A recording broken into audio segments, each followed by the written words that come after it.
بازیگر نیستم که بخوام فیلمی چیزی بازی کنم. هر اکت و رفتار و حالا گریه و خنده از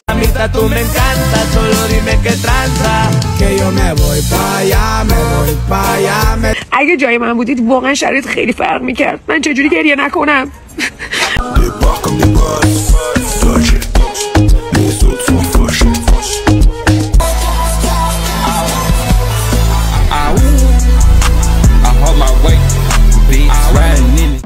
سلام به تمام رفقای عشق ابدی. به یه ویدیوی جنجالی جدید خیلی خوش اومدین. تناس روی استوری دیشبش نوشت من نمیدونم کیا اینترنت داشتن و قسمت دیشب عشق ابدی رو دیدن، ولی لازم دونستم یه چیزی رو بگم. خدا رو شکر از موقعی که یادمه درست تونستم واقعی و علکی بودن آدما رو حدس بزنم و وقتی میفهمم دیگه نمیتونم ساکت باشم. و آره میگم فضولم و در مقابل فیلم بازی کردنتون ساکت نمیشم. وقتی یه جایی اسمش رئالیتی شوه حق ندارید همه رو بازی بدید و برای همه فیلم بازی کنید. و بعد تو استوری بعدیش گفت تو قسمت‌های جدید که کلاً من و شاهین نیستیم، فقط تا یه جا در مورد کسی حرف بزنیم صحنه میره رو ما، در غیر این صورت که نیست. بعد شما میگید چرا در مورد خودتون حرف نمیزنید؟ یا مثلا تو قسمت دیشب یه جوری از سر و ته حرفای من زده شده بود که خودم شنیدم اینجوری بودم که چی شده؟ چرا موضوع کامل نیست و خب اصلا صحنه‌های من نیست، مگر اینکه چیزی باشه برای خراب کردن ما. و این که من اگه از سن کم شروع به کار کردم دنبال هدفم بودم که خب تو مغز یه سری آنقدر کوچیک جا نمیشه و حرف اضافی و مفت میزنن که آره پول پرستی که کار کردی. اولا که کسی نیست که پول دوست نداشته باشه. دوما کار میکنم و زحمت میکشم، آبرومندانه پول در میارم، تن به هر چیزی برای پول نمیدم. سوما آنقدر برای روح و جسم و ذات خودم زحمت نکشیدم که بخوام برای 15,000 دلار عوضش کنم یا الکی حتی دست کسی رو بگیرم. بعدن آنقدر دورم پسرای همسن و سال خودم دیدم که فقط دنبال این بودن که بگن کی بیشتر با دختر خوابیده یا کی اول با دختر خوابیده یا در روز چند تا دختر دورشن یا امشب چی مصرف کنن حالشون عوض بشه و یا چی بزنیم که حال کنیم. حالا همه که اینجوری نیستن، یه سریام پیدا میشه درس میخونن، کار میکنن، ولی چیزی که گفتم بیشتره. تصمیم گرفتم با بزرگتر از خودم بگردم و فرق دوست پسر بزرگتر با شوگر خیلی فرق داره. یکم مغزتون رو بزرگ کنید. هی از این و اون ایراد میگیری بعد خودت مغز فندوقی؟ ای بابا مغزم درد گرفت از بس غلط املایی اینو درستش کردم.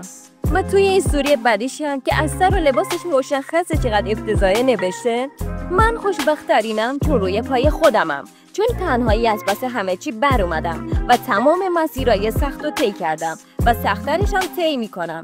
خدا رو شکر میکنم که توان اینو دارم که کار کنم. خدا رو شکر میکنم آدمایی دورمن که حمایتم میکنن، خانواده‌ام، دوستام، به هر چی خواستم رسیدم. کلی راه دیگه مونده که باید برم. کلی شادی، خوشحالی و موفقیت در انتظارمن. خدا قراره جواب این همه خستگیمو بده. خدا رو شکر میکنم که تمام زمان روزمو صرف کار و موفقیت میکنم و اینو میدونم که کلی وقت واسه خوشگذرونی هست و الان وقت فقط وقت کاره. و تو این استوریش هم میبینید که نوشته اینجا سفارش میگرفتم و خودم میدوختم. خب پس مشخص شد اون تاپایی هم که تو برنامه عشق ابدی میپوشیدی حتما خودش دوختی.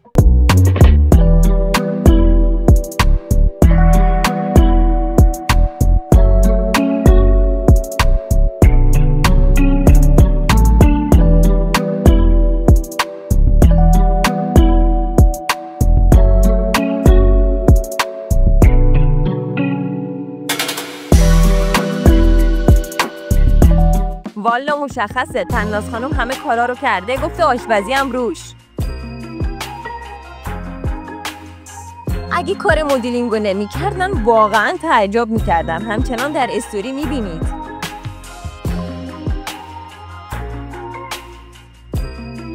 به همین طور که می‌بینید تو این استوری نوشته اینا یه سری کاراییه که من انجام دادم برای اینکه خودم رو بسازم، برای اینکه تجربه کسب کنم. یاد بگیرید قبل از اینکه یکی رو کامل بشناسی در موردش چرت و پرت نگید یا حرفی نزنید یا اگه میزنید درست بزنید و خانواده و شخصیت منو از روی هرچی حسادت، بد بودن، بیماری یا بیکاری نبرید زیر سوال. هر بار حرف میزنیم میگی تهران میبینمت، روزایی که نیستم دیگه تکرار نمیشنه.